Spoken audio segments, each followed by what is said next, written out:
Alors, chers abonnés, bonjour. J'ai aujourd'hui une discussion avec Nouroudine Saka Saleh, vous le connaissez, acteur politique, juriste d'affaires. On va faire le tour de l'actualité avec lui aujourd'hui. Bonjour à vous, Dine. Bonjour, Madame Fatoumbi. Alors, ma première préoccupation, c'est celle de l'actualité au Sénégal. Bassirou Diomaye Faye, Ousmane Sonko ont réussi à obtenir le pouvoir grâce à une population super mobilisée. J'ai lu sur votre page TikTok, vous disiez que Diomaye Faye n'aurait jamais eu cette chance s'il était béninois, s'il était au Bénin. Pourquoi le disiez-vous? C'est vrai que ça fait un peu rêver et je pense que vous avez remarqué que depuis que cette élection surprise pour tout ce qu'on a connu de l'histoire, ils étaient tous les deux en prison, Sonko et Bassirou. C'est en cela que je parle de surprise. Sinon, en termes électoraux, pour moi, ce n'était pas une surprise.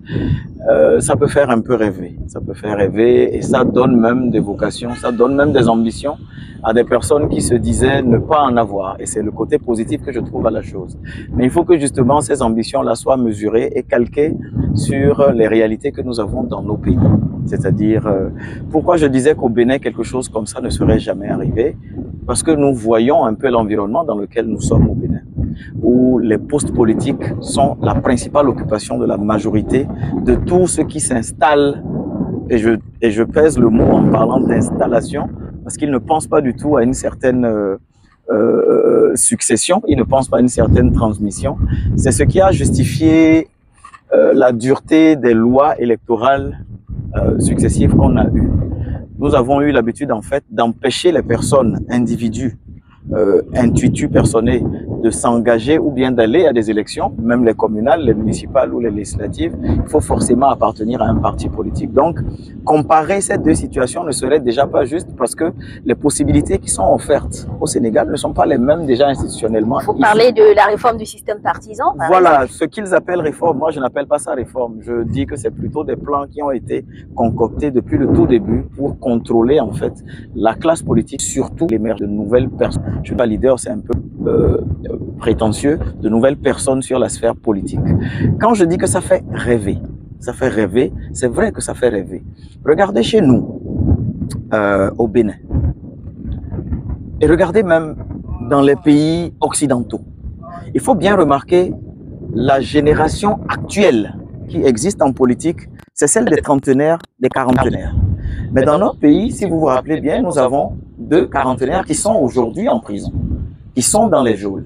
Moi, je ne fais pas partie de cette catégorie de croque-mort politique qui veut exister en éliminant, en écartant ou en excluant les autres. C'est-à-dire qu'ils ne veulent et qu'ils ne peuvent avoir une place que si certaines personnes n'existent pas. Au Bénin, je ne sais pas si vous vous souvenez, en 2021, de quelque chose qui vous a marqué en termes de propositions politiques pour la présidentielle de 2021. Si je vous pose la question aujourd'hui de me dire à peu près quelles sont les propositions politiques qui vous ont marqué, vous en serez incapable. Pourquoi? Parce qu'on n'a pas eu une réelle compétition. On n'a pas eu des personnes qui peuvent venir nous proposer quelque chose. On a plutôt eu des postures, on a plutôt eu quelques figurants folkloriques qui sont venus en fait justifier la tenue d'une certaine élection. Je ne conçois pas aujourd'hui qu'on puisse parler d'élection présidentielle alors que nous avons deux candidats à la présidentielle dernière qui sont encore dans les geôles de nos prisons. Ça veut dire que vous, moi, ceux qui nous filment aujourd'hui ou ceux qui nous écoutent perdent une opportunité d'avoir un choix, perdent une opportunité, comme je le disais tout à l'heure. On n'a pas souvenir d'une proposition politique concrète qui a été faite en 2021. On a juste vu un candidat issu du pouvoir qui voulait reconduire son mandat et les deux autres dont on ne sait même pas ce qu'ils portaient, ce qu'ils incarnaient. Tout ça, c'est justement lié au fait que nous évoluons par exclusion. Nous évoluons par un système qui encourage le système de croque-mort politique et qui nous oblige en fait à ne choisir que ce qui nous est proposé. C'est pour ça que je dis que... Nouroudine, vous êtes en train de parler des personnes emprisonnées. Il y a eu quand même des motifs qui ont soutenu eh bien, la situation dans laquelle ces personnes se retrouvent aujourd'hui. Vous voulez parler certainement de Ricky Amadougou, du professeur Joël Aïvo. Ils ont été accusés de quelque chose. Il y a eu certainement de preuves pour les maintenir dans cette situation aujourd'hui. Vous savez, on peut faire tout dire et tout faire à une juridiction, on peut faire tout dire et tout faire au droit. Je ne sais pas si vous avez assisté au procès, je ne sais pas si vous avez participé au procès d'une manière ou d'une autre, mais je pense que aujourd'hui, de manière non équivoque, il y a plusieurs institutions et plusieurs instances qui ont attesté que la détention, tout au moins, de Rekia Madougou était arbitraire. Ça veut dire que le procès ne reposait sur aucun élément de preuve factuelle, aucun élément même d'indice particulier dans ce sens-là. Donc, pour moi, je crois que la question politique a été beaucoup plus mise en avant, même si ça a été habillé d'une manière ou d'une autre. La question politique a été beaucoup plus mise en avant que le réel droit. Mais qu'à cela ne tienne, ce que je veux dire, c'est que je trouve malsain que nous ne soyons pas dans l'évolution du monde tel que ça se fait ailleurs. Je vous parie que si les candidatures de Rekia Madougou et de Joël Aïvo, bien qu'elles aient été empêchées, s'il y avait d'autres personnes qui auraient pu, comme au Sénégal, remplacer ces personnes-là pour la candidature, je vous parie que la défaite du camp au pouvoir au Bénin aurait été encore plus humiliante que ce qu'on a vu au Sénégal. C'est parce qu'au Bénin, contrairement au Sénégal, on n'a pas eu la possibilité de remplacer les candidats qui ont été arrêtés. Si ça avait été possible, on aurait eu une défaite beaucoup plus humiliante que et pourquoi cela n'avait pas été possible? Le parti PASTEF dissous de Ousmane Sonko a été réactif, a été proactif, on va dire, a été rapide. Pourquoi les partis de l'opposition au Bénin n'ont pas réagi face à cette situation? Pourquoi est-ce que ces partis n'ont pas pris leurs responsabilités à temps? Prendre des responsabilités dans quel sens? Je pense que vous avez vu au Sénégal, l'université Cheikh Anta Diop a connu sa faculté de droit qui a été incendiée. On a vu au prix de quelle mort le candidat d'Ousmane Sonko a été aux élections. Est-ce que c'est ce que vous attendiez que les partis politiques au Bénin fassent? Si c'est cela, dites-le nous et peut-être qu'on réfléchira à cette proposition-là. Ou alors, et vous avez bien vu, le parti a été taxé de terroriste, les activités ont été qualifiées de terroristes, sachant que le code pénal avait été modifié dans ce sens-là pour criminaliser et rendre terroristes certaines actions comme les manifestations, comme les contestations des décisions prises par le gouvernement. Donc, je trouve que c'est un peu méchant de demander en fait à des personnes, de demander aux autres d'aller se livrer à la mort. Ce qui s'est passé au Sénégal, et je salue le peuple sénégalais pour ça, la victoire de Sonko aujourd'hui, c'est beaucoup plus la victoire de ceux qui sont morts pour cette victoire-là, de Bassirou plutôt. Excusez-moi le petit lapsus, oui. On m'a dit que c'est également un succès pour Ousmane Sonko parce que c'est lui qui était connu. Il a fait venir Diomaye Faye et ça a marché. Récemment, nous avons appris le limogeage de l'ancien conseiller, on va dire, du chef de l'État Patrice Talon, Johannes Dayon, qui est parti. Qu'est-ce que ce limogeage cache selon vous? Alors, je vais vous rappeler un peu. Je suis la seule personne qui a été limogée par ce gouvernement, ce régime, et pour lesquels les raisons du limogeage ont été déclinées. Si vous vous rappelez bien, il a été dit que Nouroudine Saka Saleh a eu un comportement indélicat en ne réservant pas à sa hiérarchie les critiques qu'il avait contre la cellule des arrêtés. Donc, de mémoire, c'est le seul limogeage, et je crois que je peux en garder la palme d'honneur, qui a été justifié dans les règles administratives et autres. Maintenant, le limogeage, la nomination, l'arrivée ou le départ d'une personne ne relève que du pouvoir discrétionnaire de la personne qui les a nommés. Donc, je veux dire, c'est une histoire d'amis et peut-être même de famille, parce que je crois qu'il y a un lien familial entre les deux personnes dont vous parlez, et je pense qu'il faut les laisser régler leurs questions de collaboration, de profession et de famille. Dernière préoccupation dans cette discussion, le stade général Mathieu Kérékou a été rénové à plus de 13 milliards de nos francs et puis ce stade a été déclassé. Après, c'est vrai que les travaux de correction ont commencé, mais 15 milliards ont pris par la fin. 13-15 milliards ont pris par là et on a encore parlé de déclassement, Nouroudine. Alors, si vous voulez me poser une colle, posez-moi des questions sur tout ce qui a rapport au football. Je suis bleu en football, je suis bleu, je n'y connais absolument rien. Donc, bon, hormis cela, je pense que la question du stade, il y avait eu beaucoup de publicité et de tintamarre sur sa réflexion. Je me souviens qu'il y avait eu beaucoup de débats là-dessus.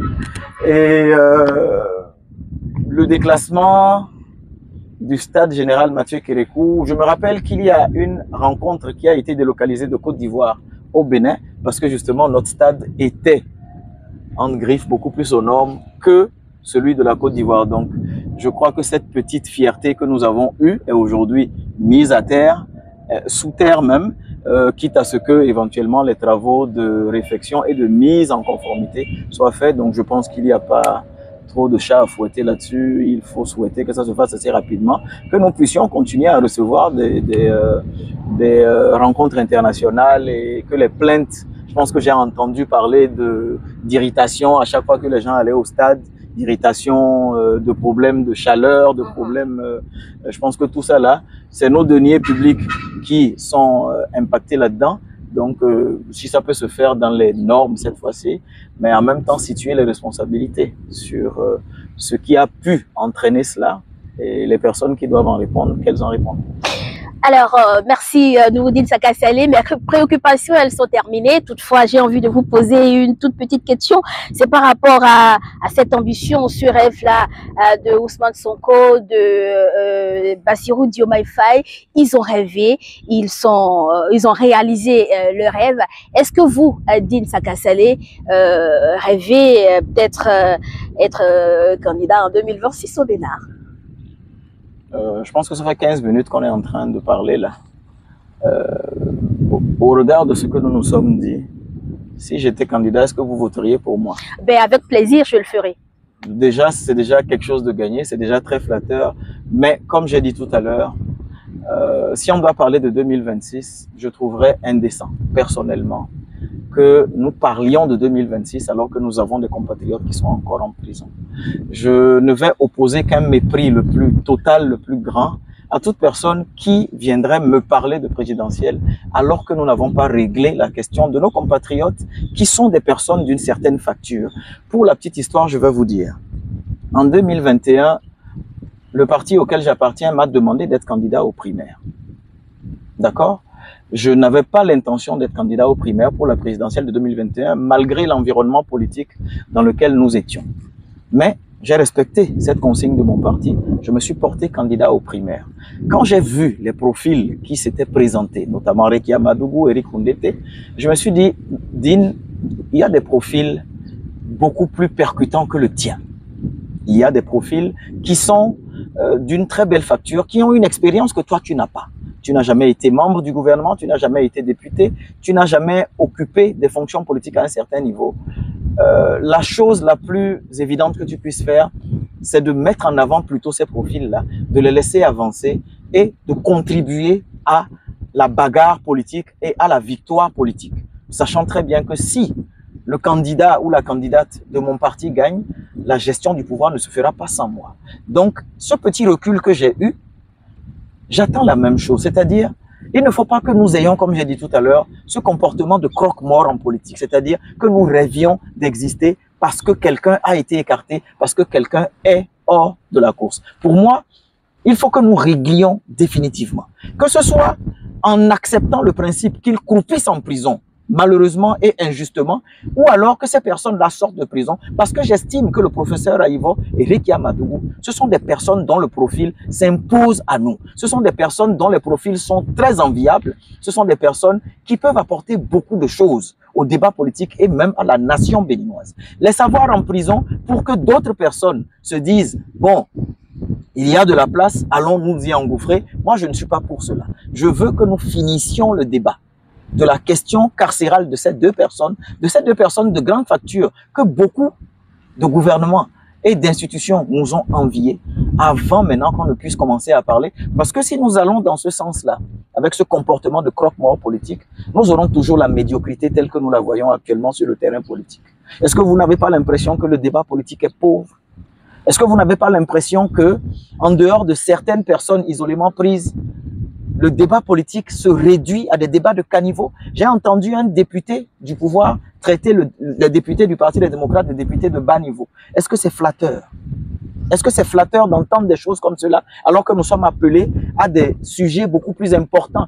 Et je me dis, l'environnement politique que nous avons ne nous autorise pas à souhaiter que des personnes soient exclues pour que nous puissions exister. Si je peux me retirer pour que des profils beaucoup plus percutants que le mien, je ne dis pas que j'ai un profil particulier, mais si vous le dites, si vous m'affublez de cette possibilité de rêve, comme vous dites, ce n'est qu'un rêve. Tout part d'un rêve. Tout peut partir aussi d'un rêve. Bassirou n'avait pas rêvé être là où il est. Il avait rêvé pour son leader Sonko. Les événements, l'évolution de la situation politique ont fait que c'est Bassirou qui est aujourd'hui le président du pays. Vous allez voir, dans la plupart des pays, l'évolution, surtout en Europe aujourd'hui, on constate qu'il y a une poussée des extrêmes. L'extrême droite qui pousse et l'extrême gauche qui pousse aussi en réaction à l'extrême droite. C'est parce que là-bas, il y a la possibilité de s'exprimer. Là où il n'y a pas la possibilité de s'exprimer sur le terrain politique, nous arrivons à ce qui s'est passé au Sénégal. Quand on veut museler la jeune génération, mais les gens ont beau essayer d'empêcher les gens de venir sur la scène politique, ils ne peuvent pas retenir le rouleau compresseur du temps. Ils ne pourront pas le retenir. Ils veulent nous avoir, nous, comme corvéables à merci, à un moment donné, qu'ils le veuillent ou qu'ils ne le veuillent pas, avec le rouleau compresseur du temps et le diktat du destin, ils seront obligés de se plier à ce qu'il faut. Merci à vous, Nouroudine Sakasalé, chers abonnés. Merci de nous avoir suivis. Surtout, laissez vos commentaires et abonnez-vous, les cœurs, et on se retrouve très très vite. Merci. Merci.